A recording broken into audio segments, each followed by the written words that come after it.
قدم يلو بسبر حلفنا يا زنبرنا ناي درون متقعتي ناي درون دبداب اب تግራይ ينيرو نعوز ملكت توسنه كبل دلي مغنياتو እቲ ጉዳይ ተፈጺሙሎ ድሕሪኡ ዝኽተል እንታይ እዩ ዝብል ህዝቢ እውን ህዝቢ ንምርዓድ ከይጥቀምሉ ትዝመጽእ በቱ ክመጾ ዝኽእል ልክዕ ክነቕምጦ ምናልባሽ እውን ሕልና ህዝቢ በየናይ መንገዲ እንተተዳልዩ እዩ ተዓዊትና ንወፅእ ዝብል ምንም ጥርጥር የብሉን ንሱ ክነቕምጥ ኢና ኣብዚ ማለት እዩ ንቐደም ግን እንታይ እዩ በፂሑ ብኣፍቱ ናይ ድሮን ጥቕዓት እንታይ እዩ በፂሑ ዝብል ኣብዙ ዝሓለፈ 2 ወርሒ ሰለስተ ግዜ ደብዳብ ፈጺሙሎ ናይ ድሮን ሓድሽ ኣይኮነን እዚዩ ኣብ ዝሓለፈ 2 ወርሒ ጥራሕ ሒዙ ዘለኹ ሰለስተ ግዜ ናይ ድሮን ጥቃዓት ፈጺሙሎ ሰለስተ ድሮናት ከዓ መውደቂአን ዘይፍለጥ እንታይ ከም ዘውደቀን ዘይፍለጥ ሽላደ ኣሞራ ቆሊብዎን ዘይፍለጥ ኣብ ምዕራብ ትግራይ ኣብ ቦርደር ናይ ሱዳን ኣርሚ ሰብዓብ ዘለዎ ከባቢ መኺነን እየን ወዲቀን እየን ሰለስተ ደብዳብ ድሮን ገይሩ እዩ ሰለስተ ድሮን እውን መኺነን እየን ከም ትፈልጥዎን ማለት እዩ እቲ ሓንቲ ኣብ ቦርደር ናይ ትግራይን ዓፋርን ሰራዊትና ብድቁሱ ብድሮን ከድብድሞ ኪሩ እዩ ኣብኡ ዝበፅሐ ብዕሊ ኣይተገለፀን ግን ሰራዊትና ብድቁሱ ብድሮን ተኪሱሉ እዩ ኣብ ዓፋር ኣብ መንጎ ዓፋርን ትግራይን ዘሎ ረኽቢ ንምሽኽኻር ክልቴና እንተዘየፈላለዩና ድሌት ኣብይ ኣሕመድ ስለ ዘይፍፀም ነዚኡ እውን እዩ ኣብኡ ገይርዎ ነይሩ እዚኡ ምስ ሕለፍና ሓደ ግዜ ናይ መሪሕነት ስንፍና እውን ብደንቢ ክእረም ኣለዎ ኢለ ዝሓስቦ ከቕርቦ እንዴ እዛ ናይ ድሮን ጨፍጫፍ ጨፍጭፍ እዩ ምንም ጥርጥር የብሉን ኣነ እዛ ቃል እዚኣ ኮንሲስተንትሊ ክጥቀመላ ኣብ መሬት ትግራይ ድሮን እንድሕር ደብዲቡ ሓመድ ትግራይ ሳዕሪ ትግራይ ተኽሊ ትግራይ ሰብ ትግራዋይ እንስሳ እውን ሓዊሱ ከም ዘለዎ ሓመድ ክገብሮ ኤሊ ዝትኩሶ ክትኩስ ከሎ ስለዚ እንተተኪሱ እሞ ጉድኣት ዋላ እንተዘየብፂሑ ስሒቱና እምበር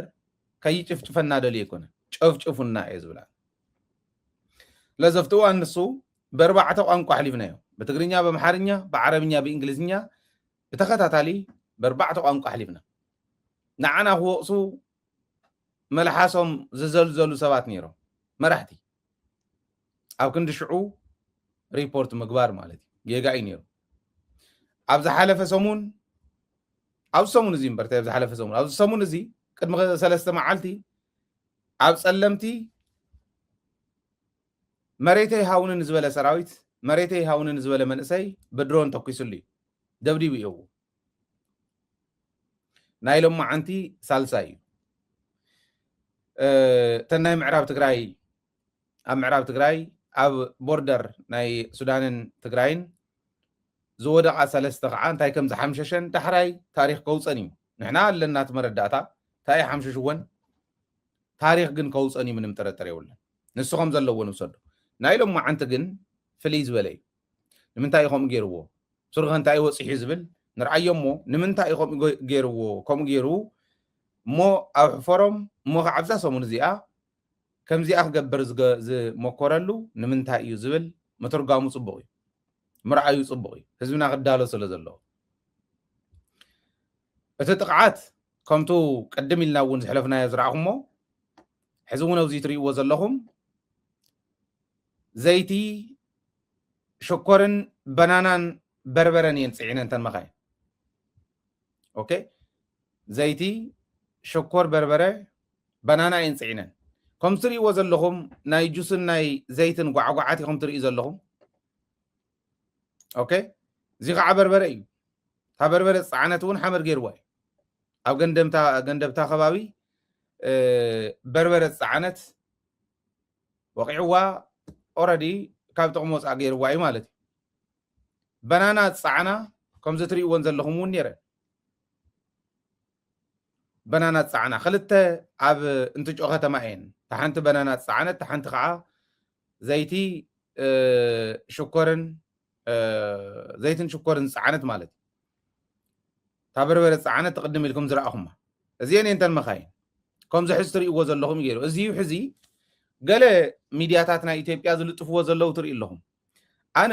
ሓደ ግዜ ከምኡ ክርኢ ከለኹ ገለገሊኡ ተስፋ ይቆርፅ እዩ ይናደድ እውን ታዳንኦም ኢሎም ከምዚ ይበሉና ይብል ምስኪን እንታይ ደኣ ኩልና ከጥፍኡና እኮ እዮም ተላዒሎም ሕዚ ዝብልዎ ዘለዉ ተውዝኒሄ በናናስ ቡምባ ድዩ መድፍዕ ድዩ መሳሪያ ጭነው ሲሄዱ የነበሩት የወያኔ መኪኖች ተመቱ ገጥመን የለ ወይ ሲሉ የነበሩ ወያኔዎች አሁን እየተንጫጩ ነው ይብሉ ኢትዮጵያ ማለት እንሳያ ኣብዚ ሓመቕ ካሉ ኣብዚ ደኸም ካሉ እንዳመፀት ትበልዓካ ከም ዓሶን ከም ሰዓልን ኣብዚ ደኸም ካሉ መፅያት ትበልዓካ እተውድቐካ ናትካ ምድኻም ጥራሕ ትፅበ ኢሙን ሲስተምካ ምድካሙ ጥራሕ ዝፅበ ሕማም ማለት ያ ኢትዮጵያ ንዓና ከም ማለት ያ ስለዚ ነዘው ዝኒሄ በናና ነተቅድም ኢሉ ዝረኣኹሞ በርበረን ካሊእን ነዚኣቶም ነዙ ዝኒሄ ትርእይዎ ዘለኹም ዘይቲ ነዚኦም ቡምባን ተወልዎም ንሶም ሓስዮም ዘይፀግቡ ስለ ዝኾኑ ከይገርመና ካብ ወፃኢ ካብ ኢትዮጵያ ምንም ኣይፅበን ኣነ ካብቲ ሕዚ ማሕበራዊ ሚድያ ዝብልዎ ዘለዉ ንላዕሊ ዝፅበዩ እንተ ነርኩም ንስኹም ኢኹም ጌገኛታት ማለት እዩ ምክንያቱ ኢትዮጵያ ትግራዋይ ጥራሕ እንተይኮነስ ትግራዋይ ዝመስል ኩሉ ካብ ምድረ ገፅ ከጥፍየ ዝደሊ ሰብ ሞያ ታሪክ ተመራሚሮም ናብ ዘይረኽብዎ ጉድጓድ ክእቱ እየ ዝደሊ ዝበለት ዓዲ እንታይ ክትብለካ ኢኻ ትፅበ እዚ ዝገርመና ኣነ ስለዚ እቶም ማሕበራዊ ሚድያ ዘለዉ ንዕቕና ይንገድፎምን ክንምልሰሎም ኣለና ክነስተኻኽሎም ክንእርሞም ኣለና ናይ ባዕልና እውን ኣካይዳና ክንእርም ኣለና ብፍላይ ናይ ሚድያ ትማልስ ከም ገለ ኢላ ናይ ምሩኻት ወፅያ ብኣገይሮሙስ ሓሳብ ዘይብሉ ሰብ ብሓሳብ ክምጉት ዘይኽእል ሰብ በቃ ብከም ዝበለ ኢሜጅ በቃ ሕርር በሉ ከም ዝበሉ ገና ምምራኽ ጀሚሮም ገለ መለ ኣየድልየና ነይሩ ኣብኡ ኢና ዘይከኣልና ኣሎ ከምታ ንሶም ኣጀንዳ ዝውና ዘለው ኣጀንዳ ሂብና ጠጠው ነብሎም ከምታ ኣብ ዓውደ ኩናት ኣቲና ንስዕሮም ኣብ ሚድያ እውን ክንስዕሮም ክንክእለልና ብብልሒ ቪድዮ ናይ ሙሩኻት እንዳርኣኻ ኣይኮነን ወይ ናይ ቲዲኤፍ ስእሊ እንዳለጠፍካ ኣይኮነን ኦፍኮርስ ምልጣፉ ንሱ ፅቡቅ እዩ ለጢፍካ ሞራል ዘስንቕ እዩ ሰራዊትና ምንም ጥርጥር የብሉን ናይ ሙሩኻት ምልጣፍ ግን ይትረፈና ዝብል ሞ ከእምጥ ኣብዚ ግን ንምንታይ እዮም ደብዲቦምን ኣብዚ ቅነ ከም ተስታውስዎ ሓደ ነዳዲ ተኸልኪሉ እዩ ጭራሽ የለን ባንክ እውን ገንዘብ ከይትህቡ ተባሂሎም ጥረ ገንዘብ ከይትህቡ ተባሂሎም ተኸልኪሎም እዩ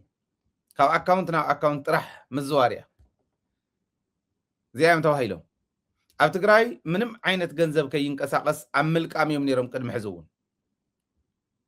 እዚኣ መጀመርያ 2013 እታ ጦርነት ቅድሚ ምጅማሮም ዝገበርዋ እያ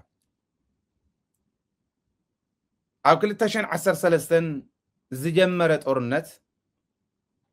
ዝጀመረ ኩናት ዘብፅሐልና ጉድኣት ዓይነት ጉድኣት ከይበፅሐና ሕዚ ክንጥንቀቕ ይግባእ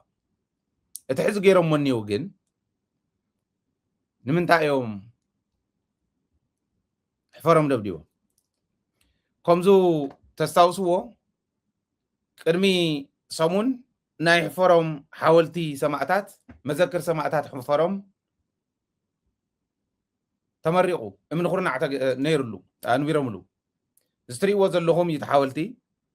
ዝሓወልቲ እዚ ጥራሕ እንተይኮነ 52,000 ካሬ ሜትር ኢት መሬት ኣብ 52,000 ካሬ ሜትር ከም ዝበሉ ህንፃታት ተሰሪሖም ተሓወልተው ኣሎ ጎና ጎኒ ተሓወልቲ ግን ስራሕ ዕድል ተፈጢሩሉ መንእሰይ ቤተ መዘክር ተፈጢሩሉ ተሰሪሕሉ እቲ ህዝብና ጅግንነት ወለዱ እንዳድነቀ ጅግንነት ወለዱ ታሪክ ወለዱ እንዳንበበ ቤተ መዘክር ንሱ ትስርሑ ነይሩ ኣብኡ ዝስርሑ መዘናግዒ ይኹኑ ካሊእ ግልጋሎታት ነቱ መንእሰይ ናይቲ ከባቢ ዝተወሰነ ናይ ስራሕ ዕድል ክፈጥር ይኽእል እዩ ተባሂሉ ዝተገመተ ዓብይ ፕሮጀክት እዩ عبي بروجكتي زي أبزا سومون زي آيات غيرها أبزا سومون زي آيات غيرها حفرهم زي آية عبياتوس تجينا هزبي زي آية عباي كويناتوس زي أصل استتخلت أب حفرهم أب انتجو دبداب فتصيمو مالت نتن مكينا تارجيت زغبرن كي مسلكم مكينا ما ناي غبا ناي نغادو كي تن مخاين ناي نغادو توز نيشقط ناي نغاداي انت يلوم سو يانا زراخ بيولم ستي اف زراخ بيول ناي نغاداي ناي نغاداي تግራይ أو حفرهم مخانو جن مخاعب ذا سمون زي أمخانا هزو حفرهم زي عبياتك عبدان نخازي أدخ تركب بيزو لزول حفرهم عد جن النتي كلها تقرأي كوميا زي آياتا نعيت الرأي النحزي جن حسبوه عدوى تاريخ عدوى العيلو خاو عدواس أديس هابا 00 زبهال برقصون 00 إيو أيت الترات أرغن صرحينا حدا سب هاي لأخوليه هزبي حيزة مالت بعليه وصيخ صرحي يكونن بلانو وصيخ قالو يتأكم مخانو رئيخايو فان أفريكان يونيفرسيتي عدواس نمسرح تعويد يا حزب تقراي كان دي بليون ياخد ود حانت بليون كلتا بليون يونيفرسيتي خسرح 5 غلي يرداني بدمي فان أفريكان يونيفرسيتي ناي ريسيرش يونيفرسيتي غير كان ناي مرمر يونيفرسيتي غير كان ناي أفريكا هاجرات كسرحو أو مقبار يكالي خابز قدزي طرح نوصا أمبر كما يكمن نقبرات تقراي كتري وايو أيت التراترو كنسرحينا بان أفريكان يونيفرسيتي قدم عامتات 10 عامتات امن قرنا زنبرلو او بان أفريكان يونيفرسيتي ريحا موزيوم سرحي بكندم بال نعادوا حافظ بيلوس نأديس أبابا وسيدو زمت أقاشا عدواو زنيها نداولن دار آيه ناي توريزم مسحبي وسرحي زلو ازيو اي نوريون زلنا برقص أبساقا مسلا زلنا نسينا حاسولن حزي كم تقارو برايوريتي نهو تزنيه مخاتا سلازغونه تساريحهم مزنيه وتمصلعت ግን ልብ ዘለዎ ትግራዋይ ክርዶ ዘለዎ ዓድዋስ አዲስ አበባ ወሲደ ከፍ ከብላ ኢልና ዘሎ ታሪኽ ዘለዎ ነገር በትግራይ ክስራሕ አይደል ንምንታይ ናይ ሕፈሮም ሕዚ ምስቱ ሕዚ ተገይሩ ዝኒሄ ደብዳብ ዘተሓዘ ዘለኹ እዚ ኣብ ትግራይ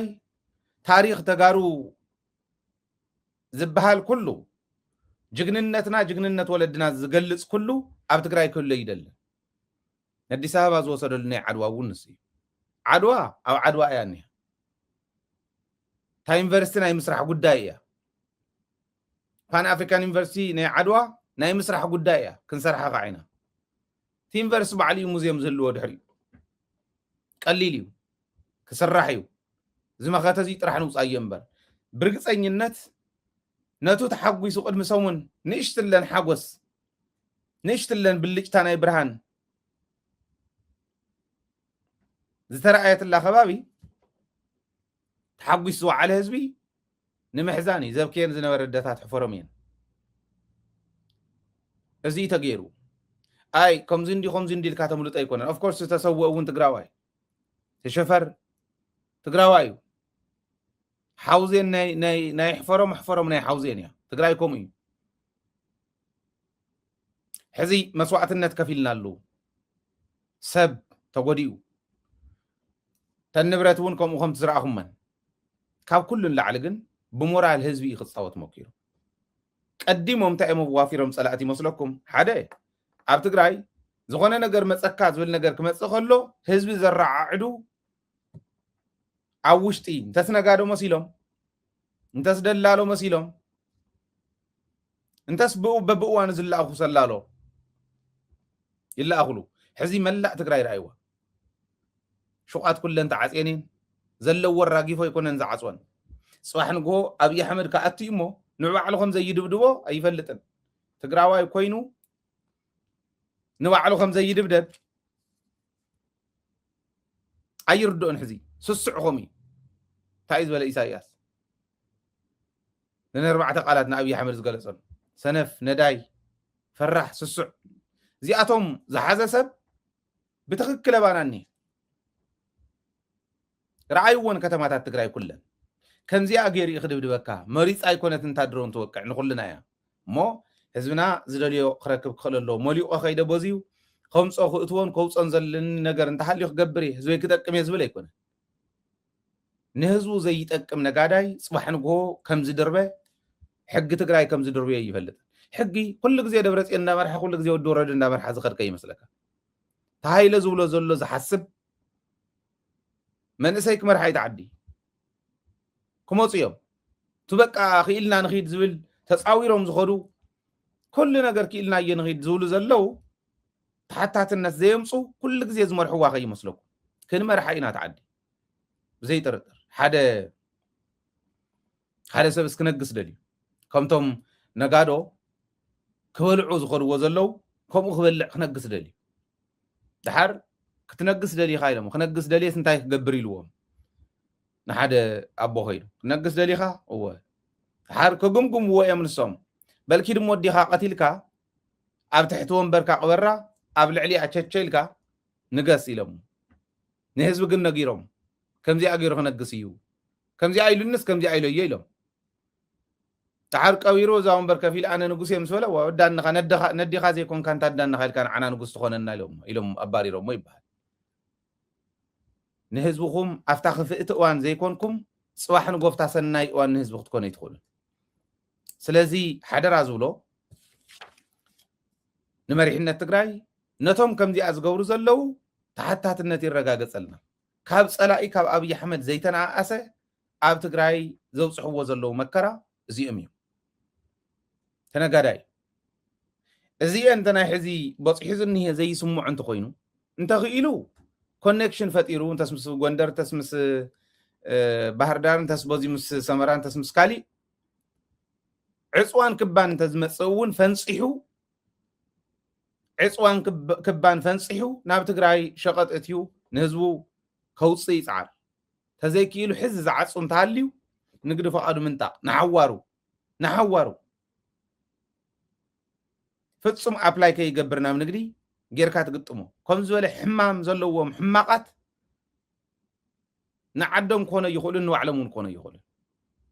سلازي تبدأ قد مسألنا زلو وصعغي أكل بوشتي خالي وصعتهم صلنا زلهم نقادون دلالون تتنقو نوعلهم يزمخركم زلو هاي لي يكونن كتنقوكم حق تقراي نزيهم واقا خيبقن تهزبي ليتن قطرني يدول ليتن قطرني لقلنال أبشر أنت يخون الله أو خصم تاي يخون الله خصم سكوا وصيهم اللهم جعان أو صيهم الله زقرم كم زي أخذ قبر ترخوكم زحاب أخم بعد إيرا كتنا قدو حراس أخذ قبر ترخوكم كاب أكاونت ترانسفرين قبل انتولو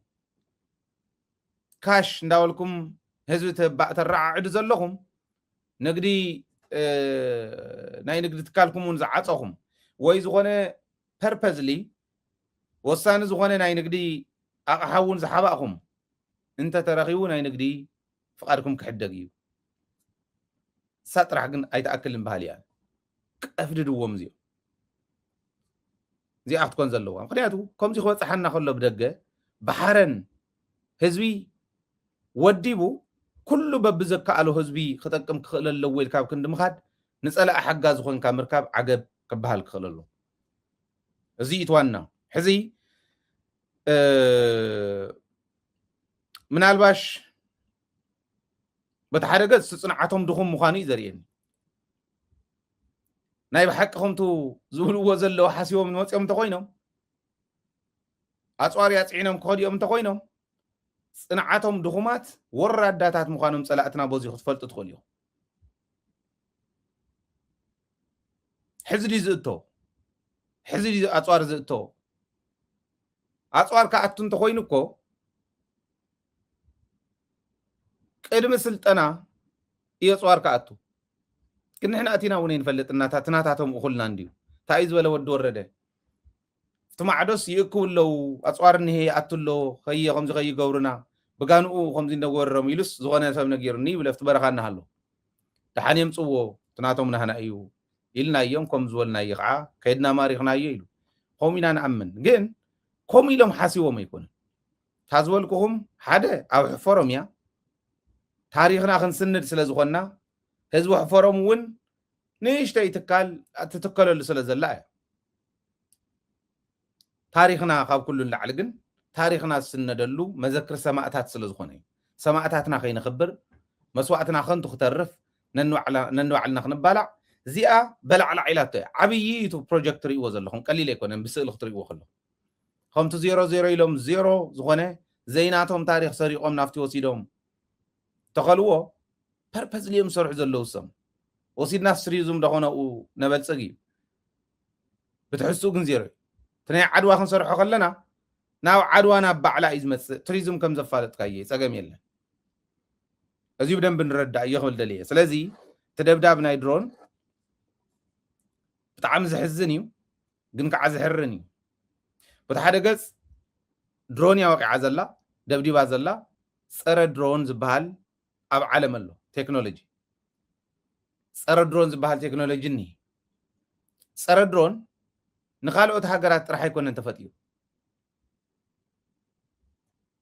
ናይ የመን ሕቲ ሚሳይላት ካብ የመን ናብ እስራኤል እናተኮሰ ድሮንን ፀረ ድሮንን ወኒኑ እንዳኸደ እንታይ ኮይና ኢና ንሕና ዘብል ሕቶ ከልዕል እዩ ብርግፅ እዚ ክብል ከለኹ የለን ኣይኮነን ዝብለኩም ዘሎ ፀረ ድሮን የብልናን ኣይኮነን ፀረ ድሮን ኣሎ እኹል ዲ ኣይኮነን ግን ሕቶ ይተሓተት መዓዝ ኢኻ ትጥቀመሉ ንመዓዝ እስካዕ ክንደይ ኢና ክንፅበ ዝብል እውን እቲ ሕቶ ክሕተት ክኽእል ኣሎ ዕላማ ብልፅግና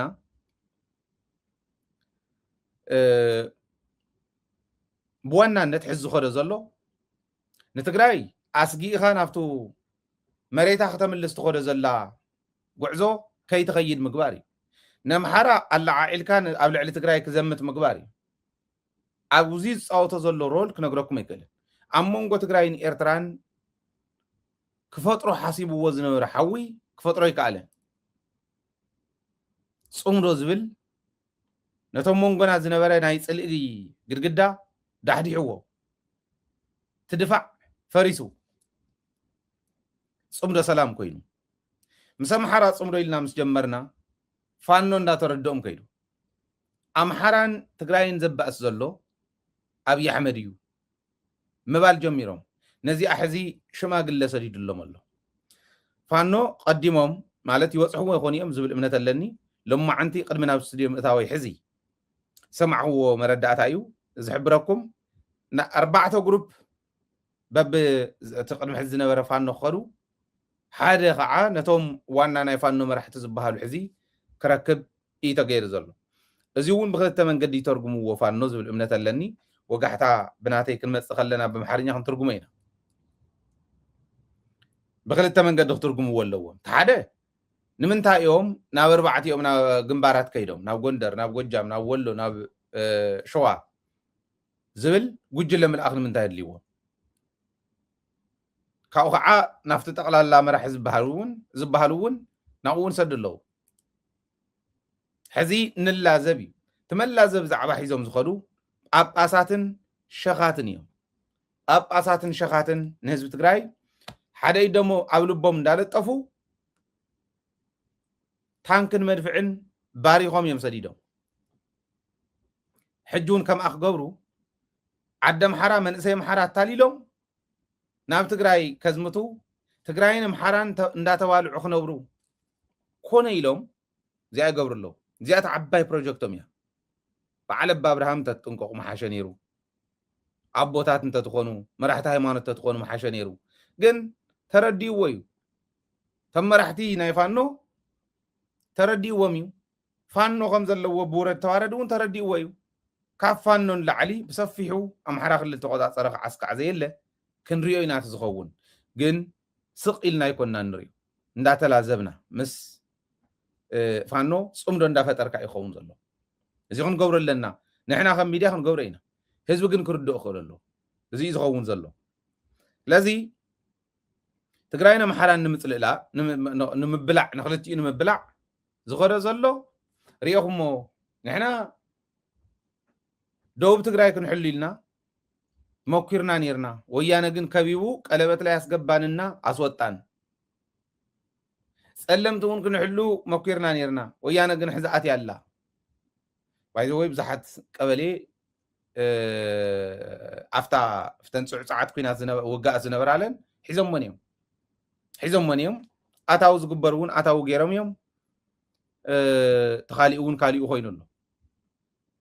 ምህዳም እውን ጀሚሩ ኣሎ ንሕና ክንዋጋእ እንደልን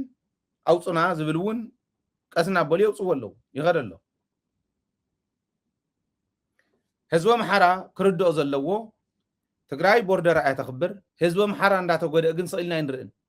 ሓግዘና ብዝበለና ቁፅሪ ክንሕግዝ ድልዋት ኢና ክንብል ክንክእል ኣለና ኣነ እዚየ ዝብል ብሕዚ እዩ ሓግዙና ተባሂሎም ናፅነት ኣምሓራ ክረጋገፅ ህዝቢ ኣምሓራ ይብላዕ ስለ ዘሎ ድሮንን ኣየራትን ይድብድቦ እየ መዓልታዊ ድብደብ እኒ ካሊእ ተሪፉ ኣቕጣጫኦም ዝሰሓትዮም ከይዶም ወቂዖም ከም ዝብልዎም ዘለው ከበድቲ ብረታት ኣብ ልዕሊ ህዝቢ ኣምሓራ ይውዕሉ ኣለዉ ከምዚ ዝበለ መከራ ተሸኪሙ ዝኒሄ ኣምሓራ ተጋጊዩ ዋላ ክልተ ሰብ ይኹኑ ተጋጊዮም ናይ ኣብዪ ኣሕመድ ወንበር ክሕልው ከይምክሩ ነንባዕሎም እዩ ዘባልዖም ዘሎ መጀመርያ ነንባዕሉ ምስ ተባልዐ እዩ ናብ ትግራይ ክመፅእ ሰራዊት ናይ ኢትዮጵያ እውን እንተኾነ ጸለምቲ ዘሎ ይኹን ምዕራብ ትግራይ ዘሎ እንታይ እተዎ ቀሲልካ መሰስበል ቀሲልካ ውፃእ ሰራዊት ትግራይ ህዝቢ ትግራይ ውግእ ይደሊ ባዕሰይ ይደሊ ሰላም እያ ተሕሪኡ ሰላም እዩ ዝብል ዘሎ ሰላም ኣብፅዋዓሉ ኩናት እየ ዝደሊ ኢልካ ሞት ደሊኻ ትመፅእ ግን ያው ታትኸውን ትፍለጥ ስለ ዝኾነት ብዙሕ የድልየካን ባህሊ ኣነ ምኽረይ እየ ዝመክር ዘለኹ